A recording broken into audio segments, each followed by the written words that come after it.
Hello, and welcome to Own It.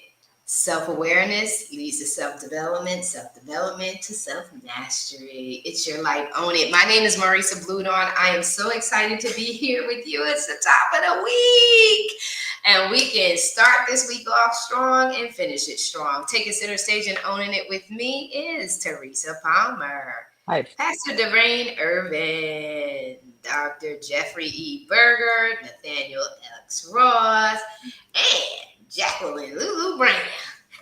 Hey, did I get everybody? Got to make sure we're all in here. How's everybody doing? Good. Fabulous. Oh Great. my God. Did I thought I everybody? saw Sabine. Oh, wait a minute. Where is she? Where is she?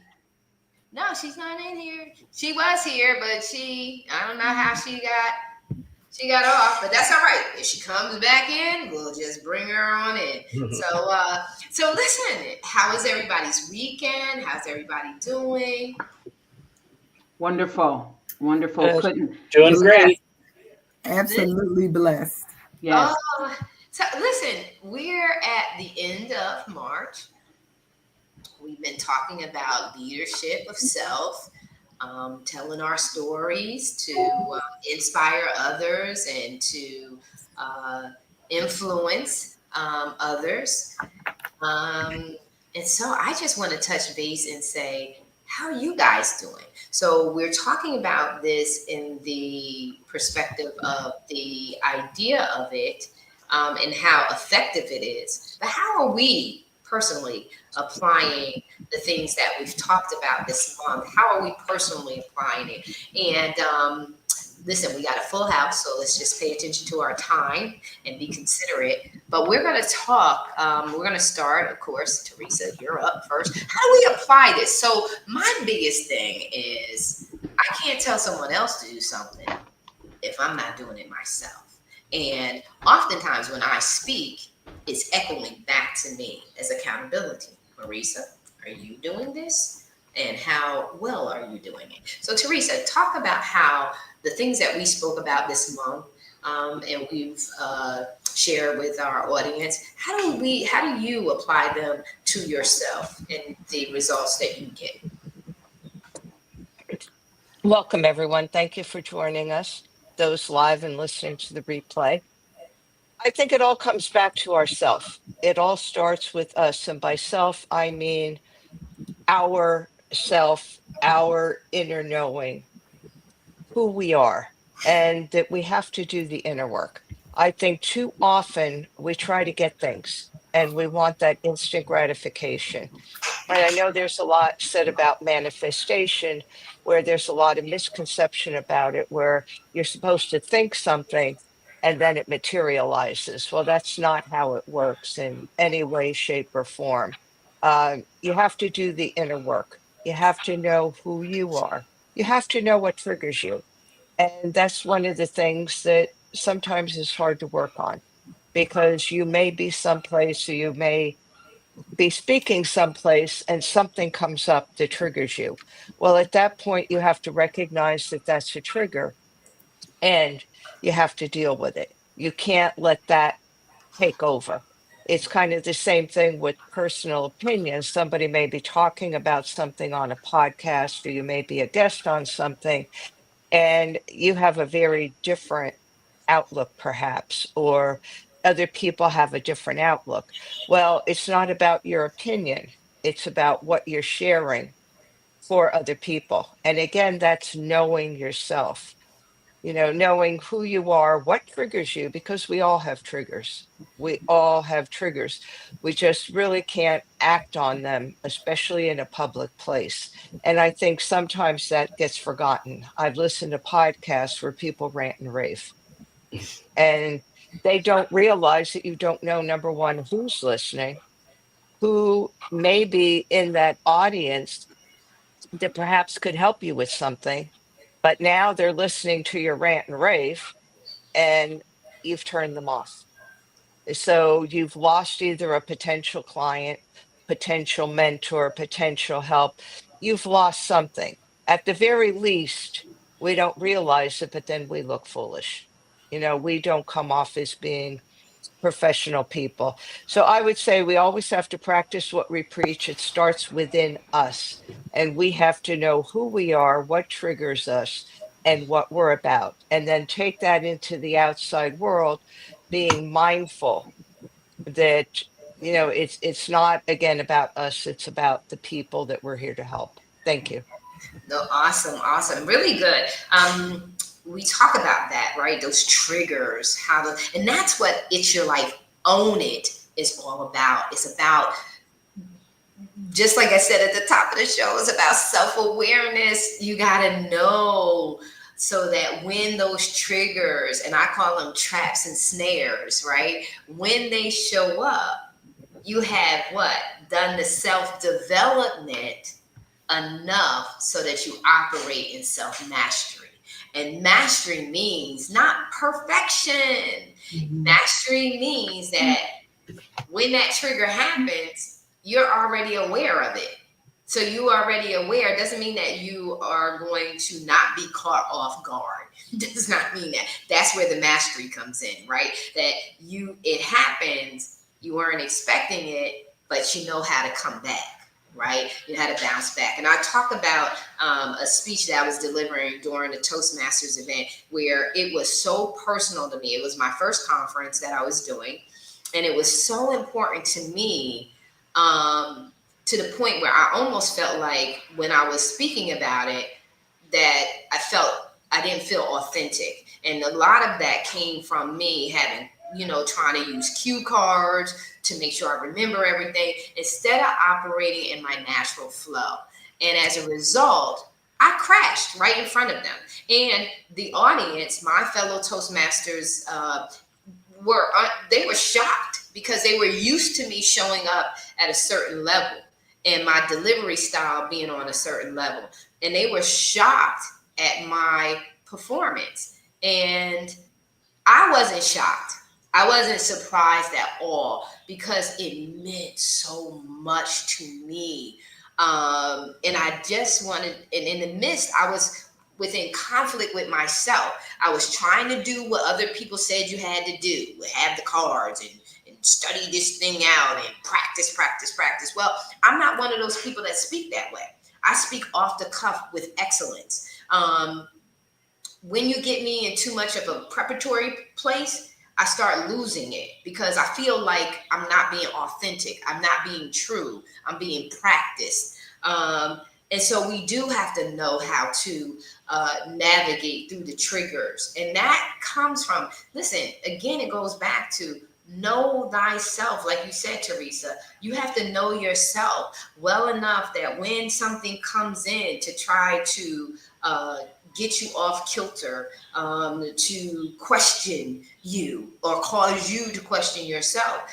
That whole self-development, that thing that you do by yourself as you do those personal analysis, that SWOT, that assessment of who you are and what you're about. Remember, we talk about core values. The core values are your guiding principles. That's why you got to know what your core values are because they set your boundaries. They teach you all of these things. And so that's the self-development part that prepares you to operate in self-mastery, that when these triggers come, you do know how to navigate. That's what our plea here is for our audience, is that if this is a space where you need that cultivating and that support and that development, this is why we have these conversations to teach you some methodology, some different perspectives. That's why we have so many people in the room here, is so that we don't have one perspective, that you have a plethora of options and people to connect with, personalities to connect, because you can't please everybody.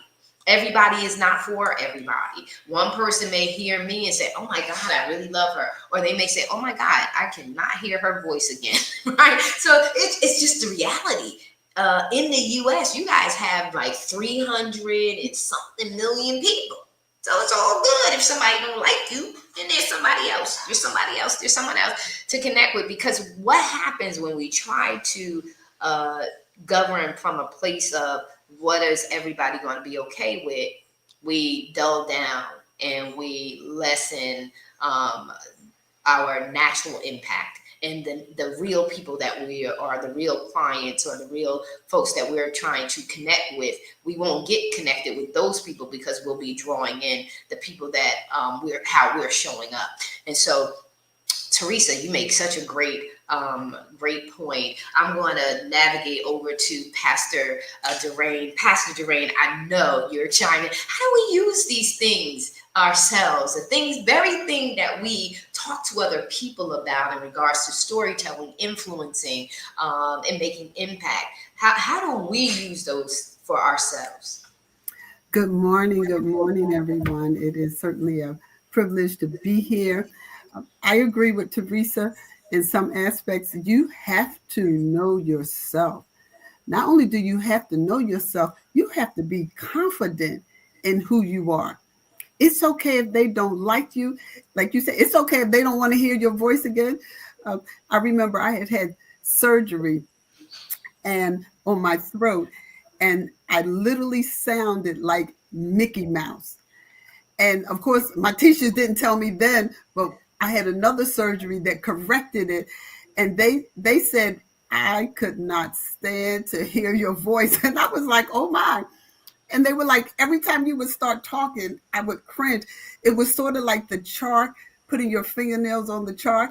Well, I didn't know that's how I sounded. And unfortunately, I had no control over it. But I knew I sounded like a cartoon character, but I had to own that thing. That's all I had to deal with.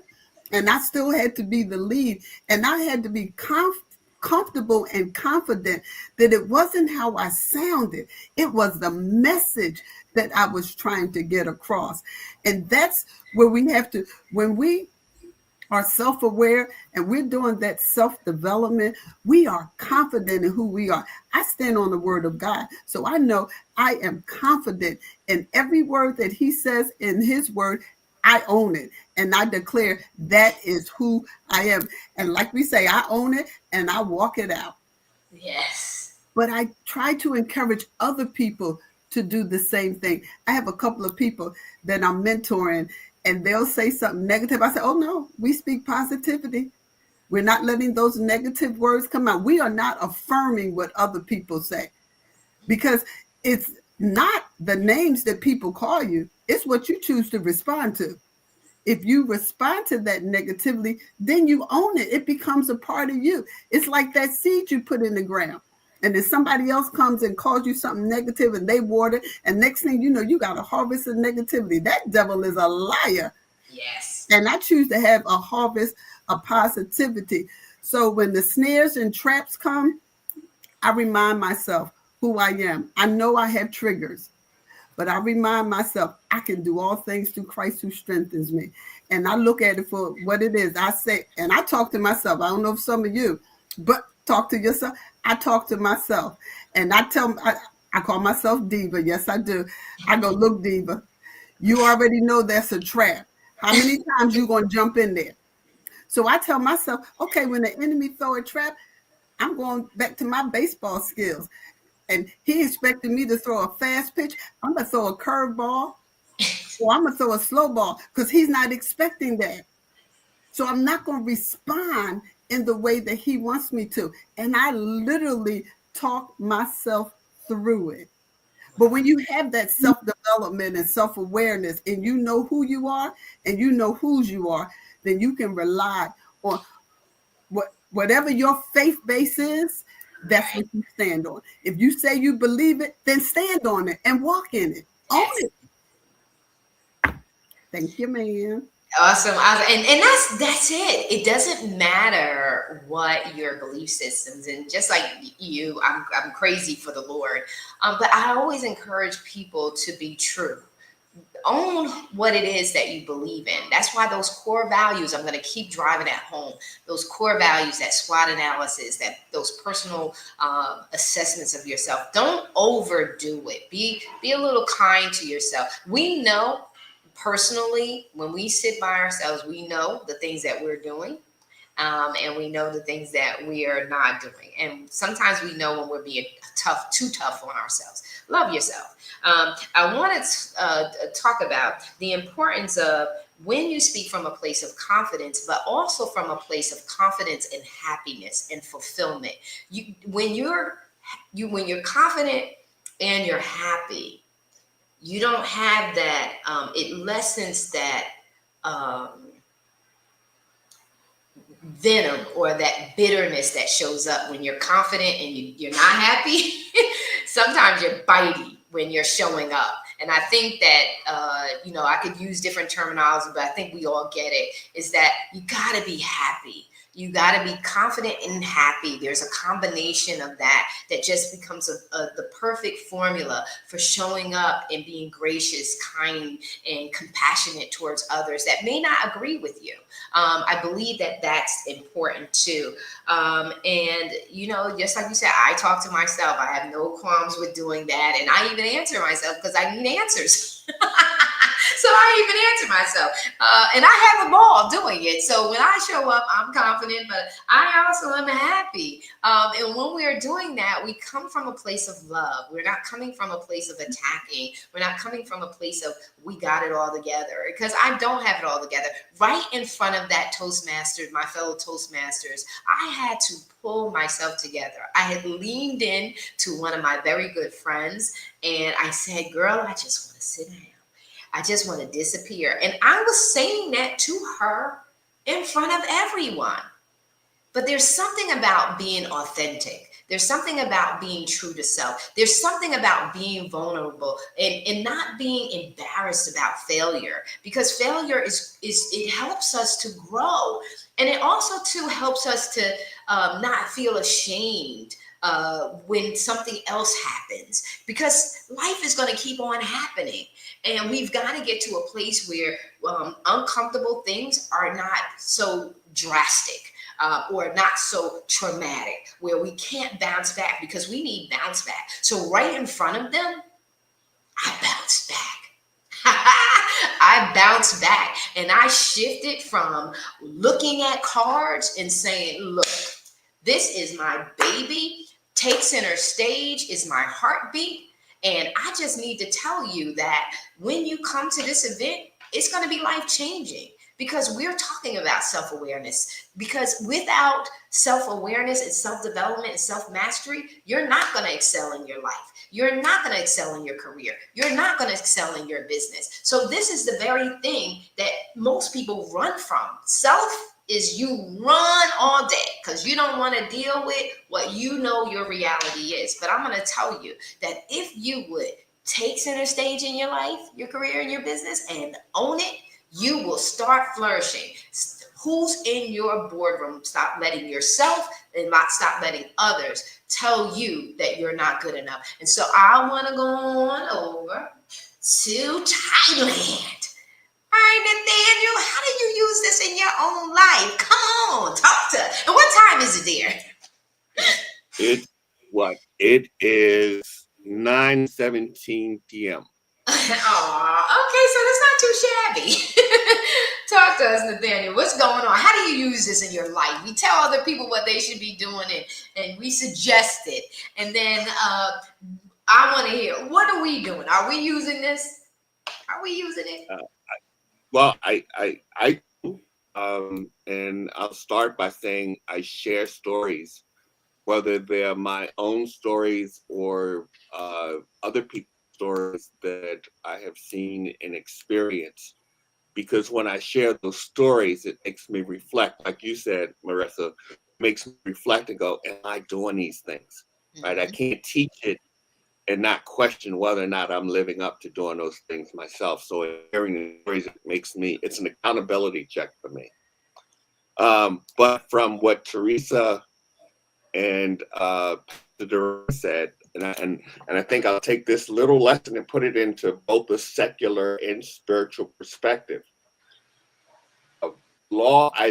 People talk about manifestation, but like in a lot of things, we bastardize and we shorten the message so that we don't get people aren't getting the full lesson, only taking a piece of it because it's easy to quote and it's easy to say. So everyone knows about the law of manifestation. And from a spiritual perspective, and Dr. Rain can wheel me in if I'm off base here, but we are made in God's own image. Mm-hmm. A lot of people get caught up on, well, what does God look like? And I think in terms of when we're talking about image, he gives the power to speak things into existence. And that power to speak things into existence is both negative and positive, because those are the two forces of the universe. And people are constantly speaking things into existence. And that law of manifestation is real clear. It's 4 steps to it. You think about something, you write about something, you speak about something, but you have to put that 4th step in places. You got to put the action behind it in order to put it into existence.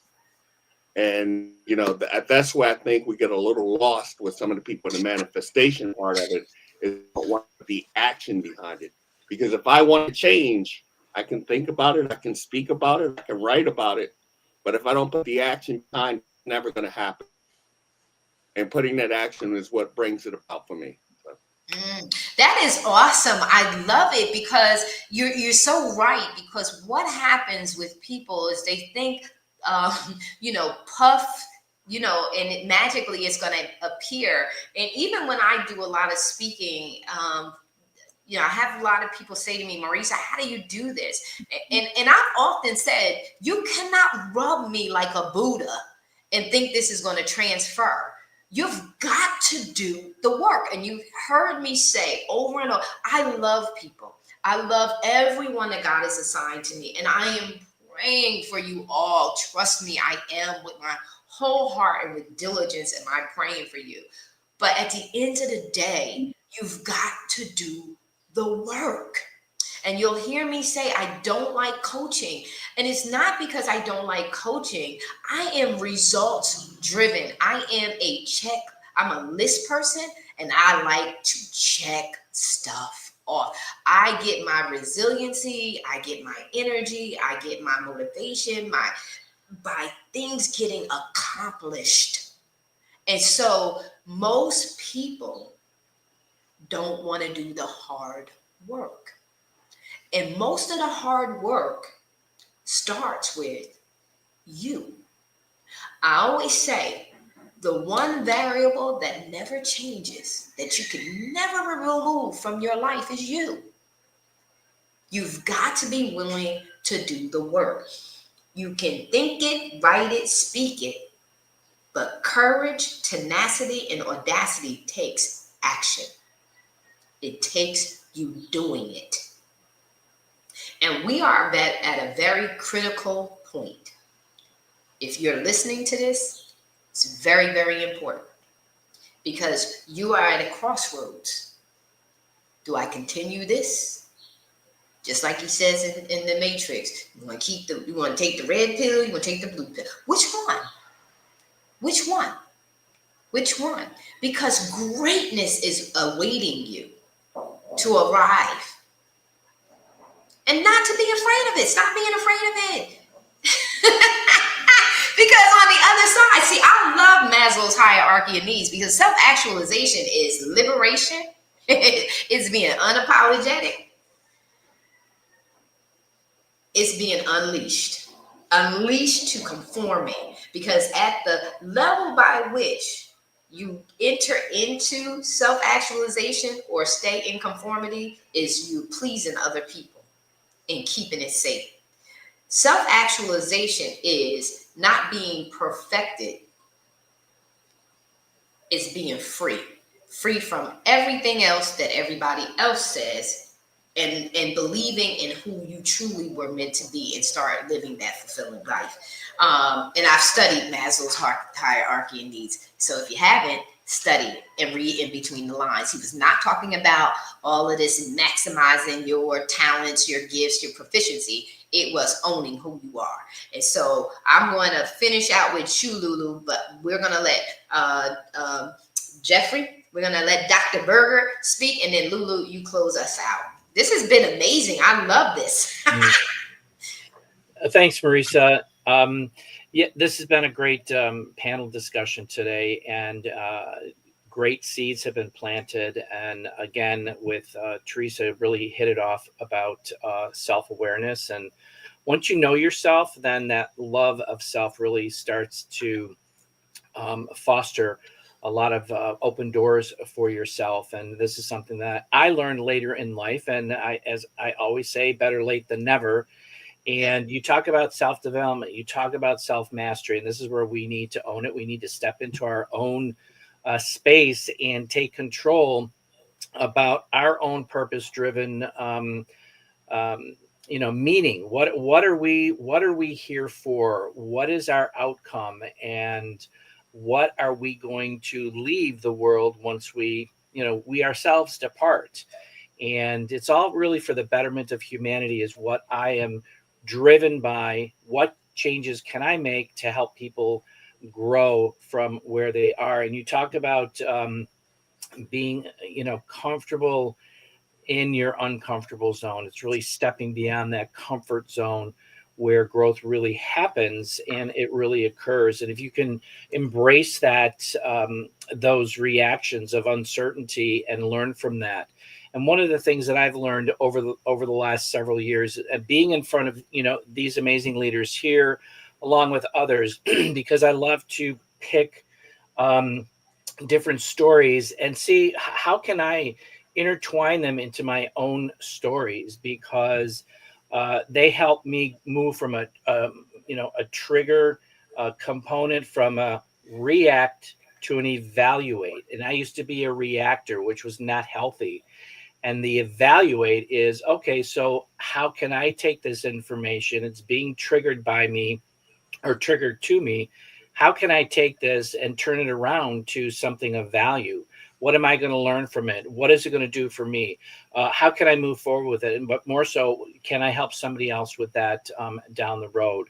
So, and this is all part of my own, journey with regards to my core values of love, integrity, passion, responsibility, and perseverance. So thank you. This is awesome. You talked about getting a late start.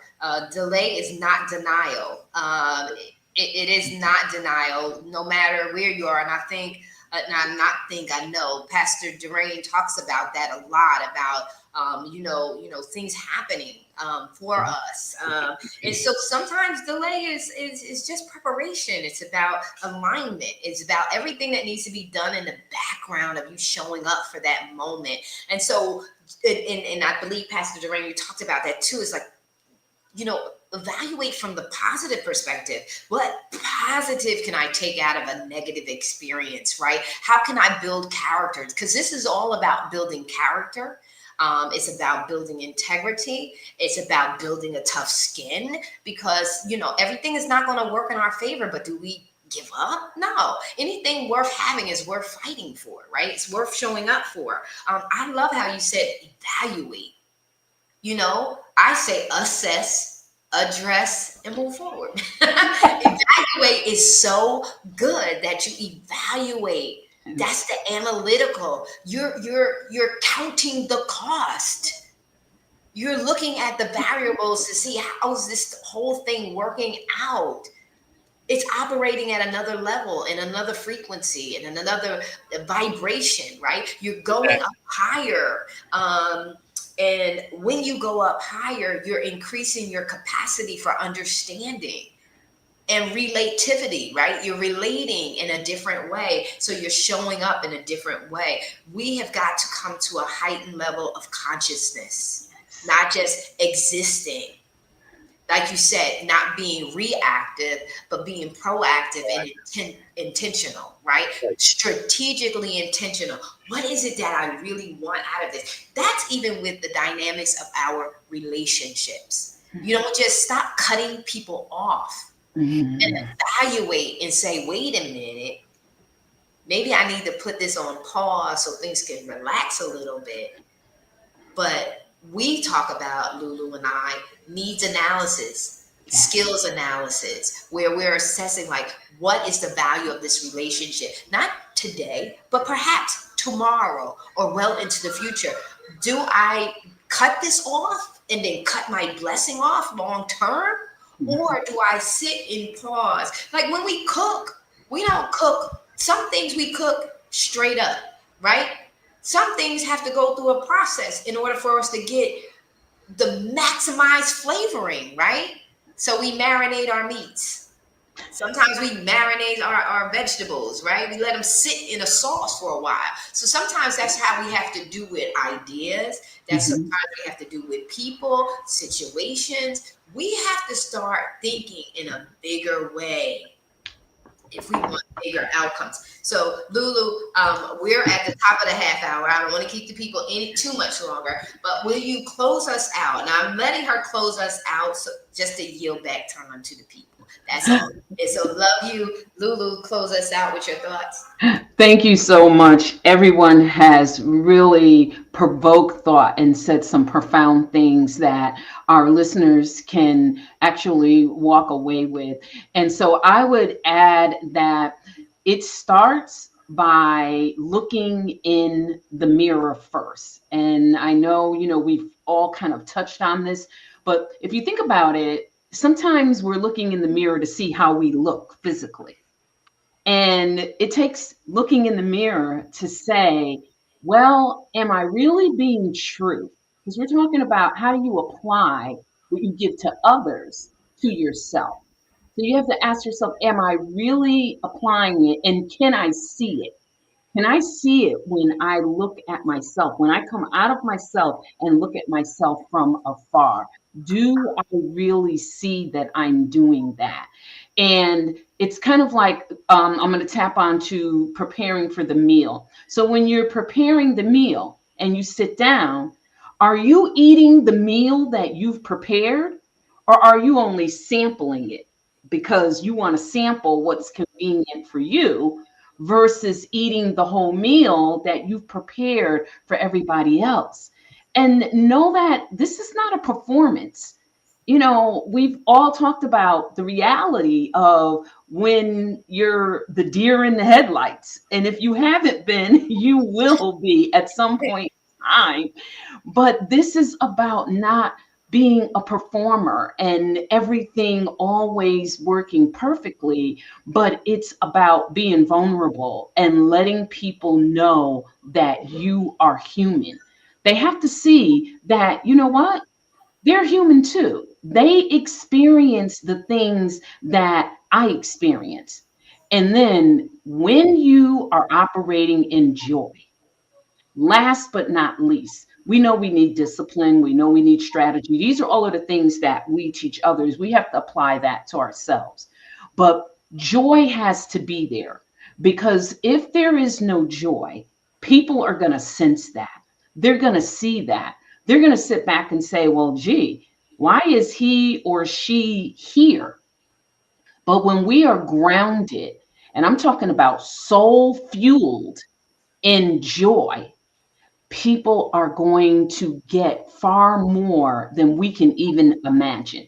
We'll think that, well, okay, I hope they got this, I hope they got that. They're going to get far more, because when we're doing something with joy, we are now in the sacred space. We are now delivering from the core and the essence of who we are. And there's no greater power than that. When you can deliver from the core and the essence of who you are and take it all and put it back on yourself and continue to bathe in it. I didn't say rinse in it, bathe in it. When you can continue to bathe and bask in what you are giving to others, you are going to constantly grow. And Marisa, when you talked about going higher, you're going to be in those elevated dimensions. You're not going to be in that low dimensional thinking and that low dimensional mindset, but you're going to be in that higher dimension. And guess what? When you're there, you can't help but bring other people up with you. Yes. Thank you so much. That's so good. So good. I'm going to say this. You can say whatever you want about Michael Jackson, but let me tell you something. He broke so many records and did so much and had so much, unleashed potential that he fully operated in. He said in his song, when talking about change, he says, I'm starting with the man in the In mirror. the mirror. Yes.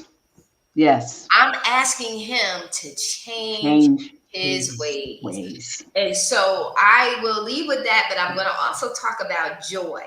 When you are in a place of joy, you're operating from a place of love. Mm.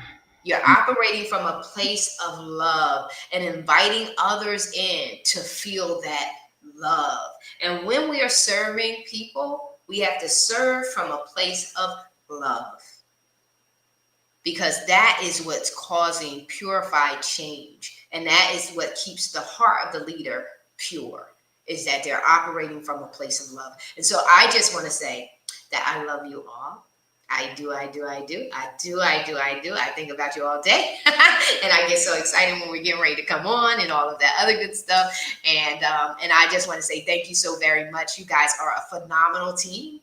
For those of you who are going to be here in the DR in a couple of weeks, we're going to party hardy. But for those of you who are not with us, you will be with us in spirit. And just prepare for 2026. Make sure you're here. Make it make sense. Be here with us in 2026, or we'll have some things going on between now and then. You can come on in and check in and be here. But I just want to say I love you guys. You guys are dedicated. You're committed, both on screen and in paper. Your articles inspiring others. Teresa going the extent of creating videos within the magazine so that you're not just reading her words. Those who don't see her live, you're actually getting to hear her voice and getting to connect with her. So I just want to say to you all, Nathaniel, you committed. You're coming to us and totally it's night, it's morning, and you're here. And so thank you so very much. And you and I need to connect because we got to get some things moving forward with you. And so love you guys. And thank you so very much. You guys take care. Be blessed throughout the day. Marisa, can I jump in for a quick minute? Yes. Nathaniel, we are praying for Thailand and all that you guys have gone through with that earthquake. Please know that you are in our thoughts and prayers. It's good to see you and to know that you and your family are okay, sir. Be encouraged. Yes. I didn't even know y'all had an earthquake in Thailand. 7.7. Yes, ma'am. Ooh. Serious damage. Woo. Well, actually, I'll tell you guys backstage. All right. Thank you so much. All right. We are out, guys. Bless you.